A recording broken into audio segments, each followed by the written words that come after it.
every dentist, even the ones that are struggling the most financially, we all make enough where we can offer a scholarship to a graduating senior in our local town. But when we first started, it was a $500 scholarship.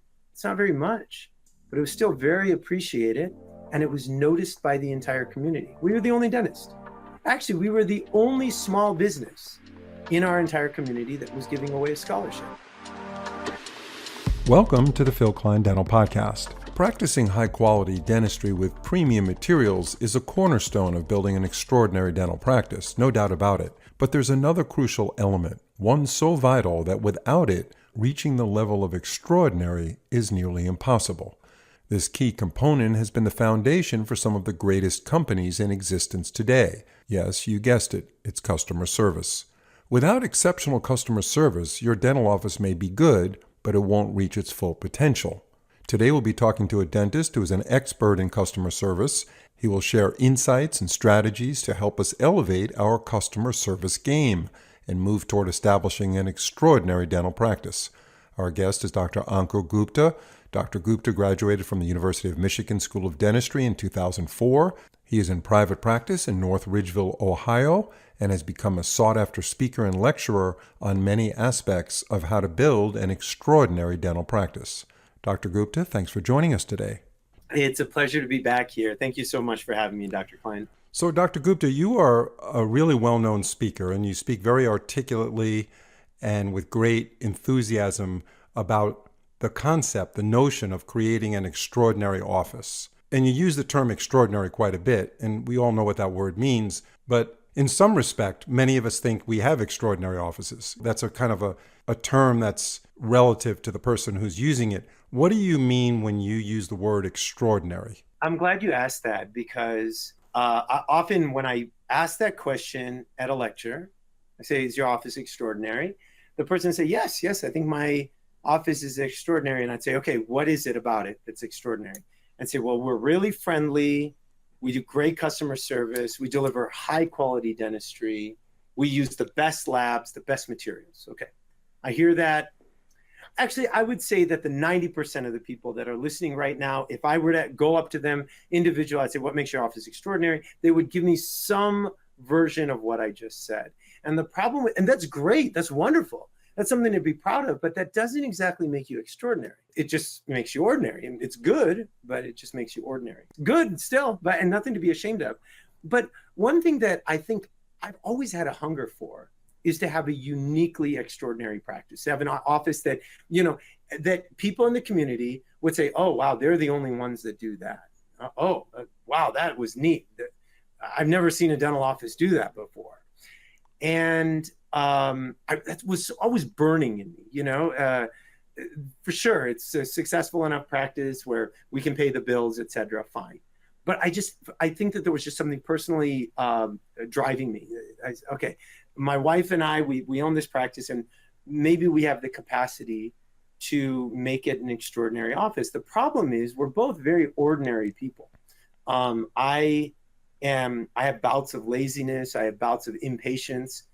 I am, especially when it comes to my charting, I'm very not thorough. And if I were to ask my wife the same question, she would say, oh yeah, I have a nice handful of things that I'm ashamed about myself too. And I think all of us do. All of us have our human tendencies that we're not exactly proud of. So how is it that there are incredibly extraordinary offices or incredibly extraordinary businesses that are out there? They're run by ordinary people.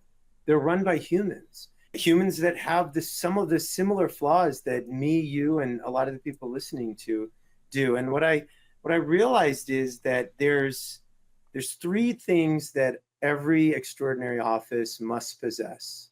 And I'll go into greater detail a little bit later. Number one is vulnerability, is the desire to articulate those things that we are not good at and that our office is poor at. That's number one. Number two is time.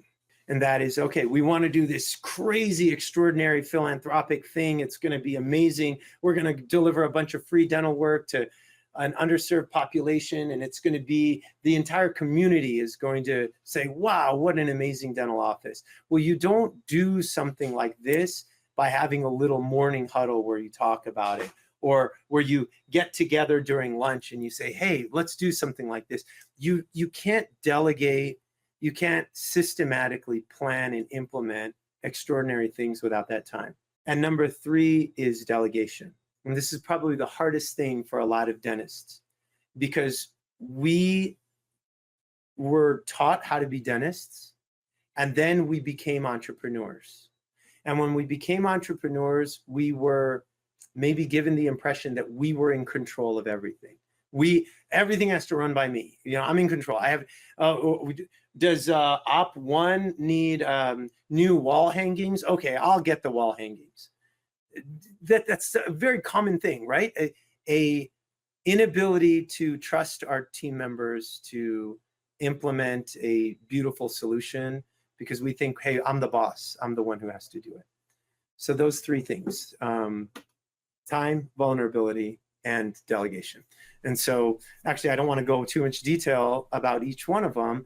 I'll let you just ask the next question. We'll be getting right back to our guest in a second, but first, with countless dental composites on the market today, choosing the right one can be overwhelming, yet a few products rise above the rest, and Voco composites lead the way. For over a decade, Grandioso's tooth-like physical properties have remained unmatched by any other restorative material. With its stunning aesthetics, exceptional durability, and superior handling, Grandioso stands out as the clear choice for all of your composite needs. And if you're looking to simplify posterior restorations with a single shade solution, check out Admira Fusion Extra. This omnichromatic nanohybrid covers all 16 Vita Classical shades with a single shade. It achieves this without compromising strength, handling, or radiopacity, providing fast, strong, and aesthetic posterior fillings. Join thousands of dentists who trust Voco for proven performance, superior aesthetics, and lasting results.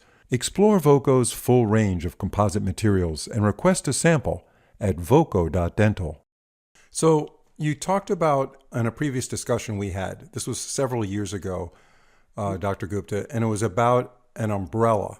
It was raining out and you had an umbrella behind the reception desk. And tell us that story about what you did for the patient when they went to their car, and what was the outcome of that as far as your voyage, your journey to establish an extraordinary practice?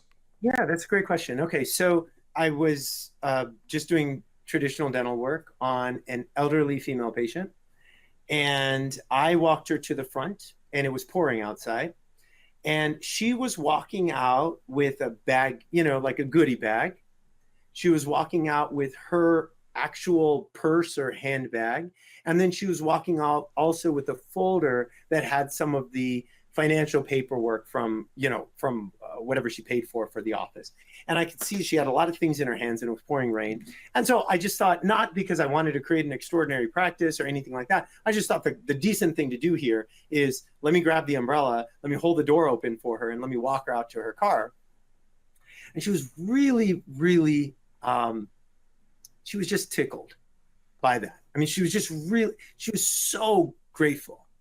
And I thought, man, this wasn't that big a deal. I mean, this took me maybe like 40 seconds. This is nothing.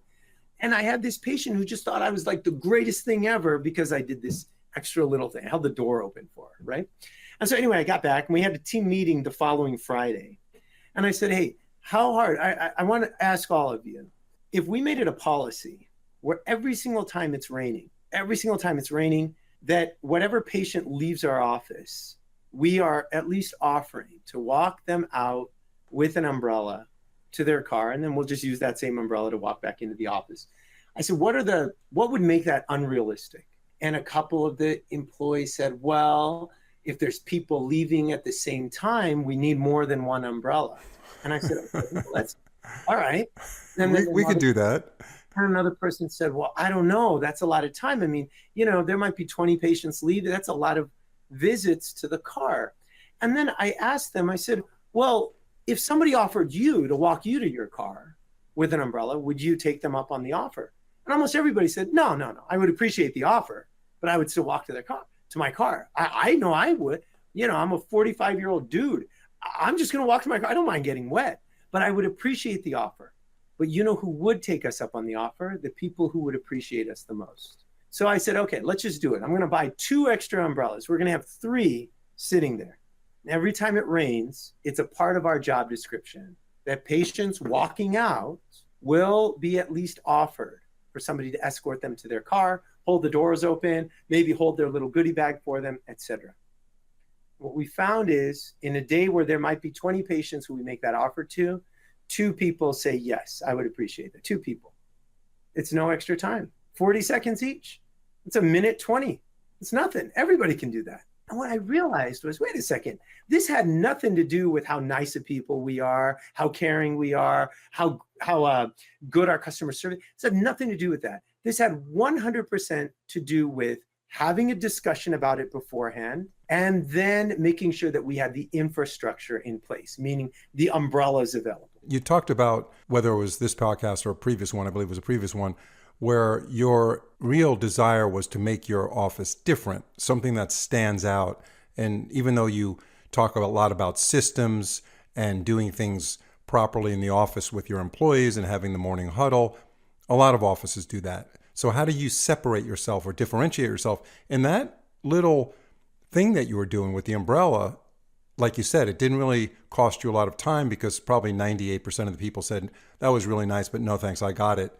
They'll be the first ones to tell someone else, oh, Dr. Gupta's office is great. And by the way, they're so nice over there. They actually offered to walk me to my car when it was raining, which I've never seen that happen in any other dental practice or any physician's practice I've ever been to. So it may not sound like a big deal to some of us, but if a patient is thinking about it and it's in their mind that you had that concern for them, that's a big thing. It's a big thing, and it represents the culture of the office. And it's the kind of culture that patients really would like to have a dentist have that culture who's caring for them. Because you're not only caring for them walking to their car, but you're also looking at their mouth and you're caring for everything else. So that same philosophy of care and empathy carries over to the oral environment. And you also trust that doctor much more. So, there's an immediate trust that's built up. And it was genuine. That's the key. The offer to take them to their car with the umbrella is genuine. I want to talk about something else. When you hear people lecture and they're talking about practice management and how to make more money in the office and all this other stuff, they use the term systems a lot. They use the term intentionality a lot. They use them over and over again. And like anything else, when something's overused, it becomes less meaningful. It has less impact. So what specifically are you suggesting that offices do outside of the typical things we just talked about, which is always systems? How do you get an office to become extraordinary in terms that are not repeated over and over by these typical KOL lectures? So let me just rattle off a handful of things that we've now systematized and that are consistently done, okay? Every new patient gets a handwritten letter. Every kid gets a handwritten letter. And anytime we have a conversation with a patient in which, say, their daughter's getting married or their mother was diagnosed with breast cancer or anything unusual like that, they get a handwritten letter, okay? So there's a handwritten letter. Number 2 is every time, and you've heard this one before, every time that we do a difficult procedure on a patient, they're getting a phone call that evening. We've ditched the phone call because we all hate it. So now we've switched to just texting people that evening. I don't know if it's as meaningful, but it's still something. Okay. Number 3 is we have fresh flowers that are sitting in our waiting room. And then on Wednesday or Thursday, we choose a patient. Maybe usually it's an elderly patient, usually it's a female. And we decide that patient is going to get the flowers at the end of their appointment. And so they finish their appointment. One of us says, hey, Darlene, come here. I have something to show you. And Darlene comes back and we say, hey, listen, we talked about this and we wanted to let you know that you're our patient of the week.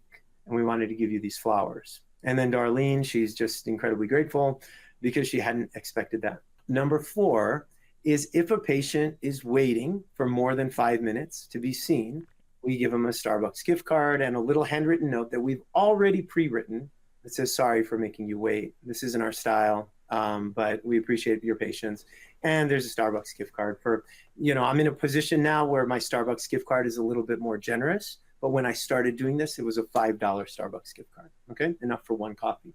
We'll be getting right back to our guest in a second, but first, silver diamine fluoride, SDF, is a game changer in caries management, offering clinicians more time to plan appropriate care while effectively desensitizing teeth and arresting caries. Centrix, a trusted leader in dental materials, offers SilverSense SDF, a cost-effective, fast, and easy-to-use solution. Its bactericidal silver particles stop caries progression in its tracks and instantly eliminate hypersensitivity, providing a more comfortable experience for your patients. Unlike other SDF products, SilverSense SDF won't stain healthy tooth structure. Only the treated lesion darkens, which can later be restored to full form, function, and aesthetics. So it's time to elevate your caries treatment with SilverSense SDF from Centrix. To learn more, visit centrixdental.com. Those are little things that are over-delivering love to patients in a dental office. They were expecting to be treated well. They were expecting high-quality dental work, but they weren't expecting those little things. A handwritten note, a little gift card, the fresh flowers, whatever it is. They weren't expecting those.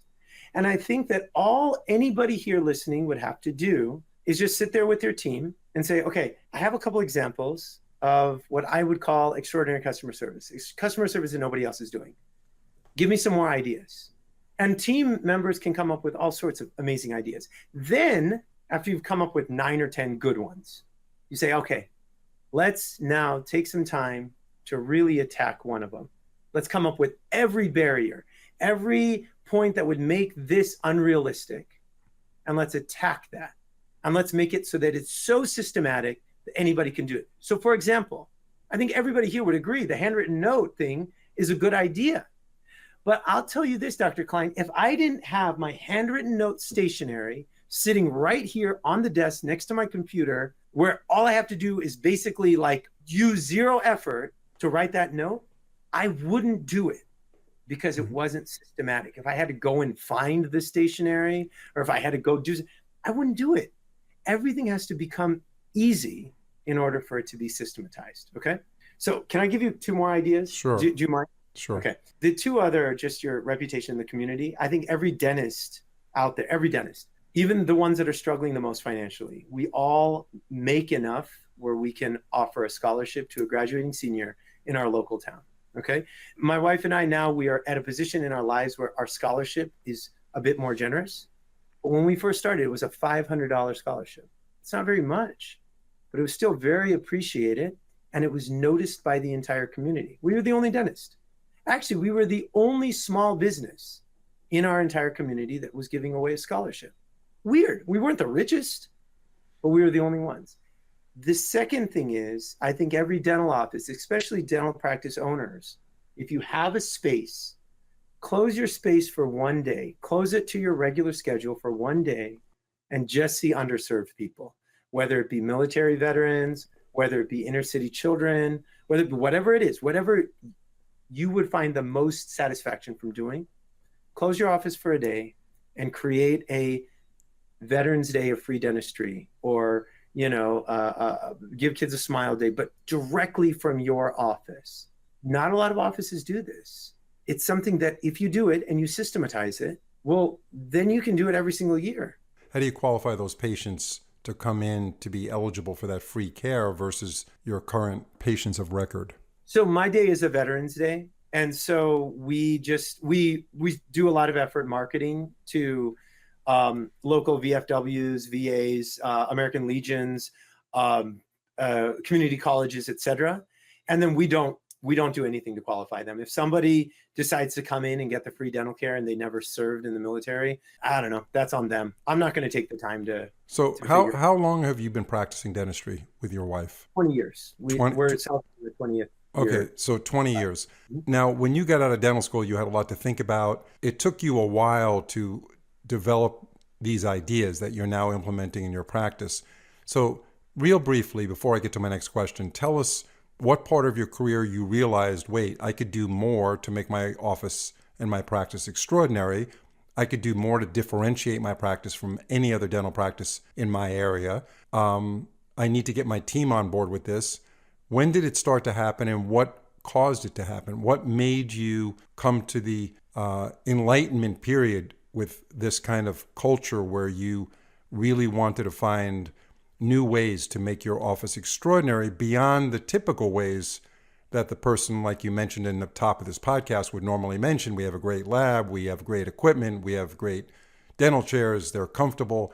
How did that all evolve? Yeah. So when we were 6 years in practice, my wife and I realized that we had really poor business skills, business acumen. We had employees that were walking all over us, gossiping. It was a toxic environment. We weren't making a lot. And so at that time, we made the decision to hire a dental coach. His name was Bill Blatchford. I don't know if he's still around. We hired him, and actually, it was a lot of real tough love. Like, he basically told us, like, how are you running a business like this? And Nice guy. yeah, it was great. Very compassionate. Anyway, no, I'm very appreciative. But at one point he said, what are you doing to set yourself apart? And we gave him the normal answers. And he said, no, the next time we talk on the phone, you need to give me one thing that's going to set you apart, that truly you're going to implement, that's going to set you apart. And at that time, we came up with this new patient protocol where our assistants, when a patient walked in, our team at the front desk would have to stand up, shake their hand, call them by name, compliment them, and then they would have to come out with the paperwork, sit next to them, offer them coffee. It was a whole deal. And we came up with that. My wife and I were very proud of it. But then he basically said, have you told this to your team yet? And we were like, oh no, we're afraid, because we're messing with the status quo. And he said, your goal in life is to make it so that you're not afraid to be extraordinary. And I thought that was just really, really great advice. This is my 20th year in practice. We do a lot of cool stuff, really extraordinary things, but it's not like we did them all in the beginning. We did nothing at first. And then we realized, no, we want to do something. And so we came up with one idea, that new patient protocol. And it took probably a year before we were able to really successfully implement it in a predictable manner, where it didn't matter who was sitting at the front desk, whether we would have employee turnover or whatever. It was always going to be done. It was just the norm. It was a normal, non-negotiable part of the routine, just like showing up to work in a uniform or showing up to your morning huddle on time. Like, there's no difference between that and doing a new patient protocol. Right. And the things that you've implemented over the years, and you've done it successfully, seem to be focused on personal connections with the patient. These are human elements, empathy and concern and trust and being genuine, beyond just looking at the patient as a mouth that has dental disease and we need to fix this and bill your insurance. Do you know how many times I call a physician's office and the first thing they say, or almost the first thing they say, what kind of insurance do you have? What's your group number? And I realize they're getting a lot of calls and they don't know who I am. I get that. But it's just so disenfranchising when you're listening to someone ask you, the first connection you have with this office is, what's your group number? Or even before your name sometimes. Yes. We're not taking any Medicare. Are you on Medicare? That was, something like that. So in Austin, Texas, we don't have a lot, there's a lot of people here that have moved from other places. So it's very difficult for us to get good physicians. So you don't complain about it. You're happy that they answer the phone.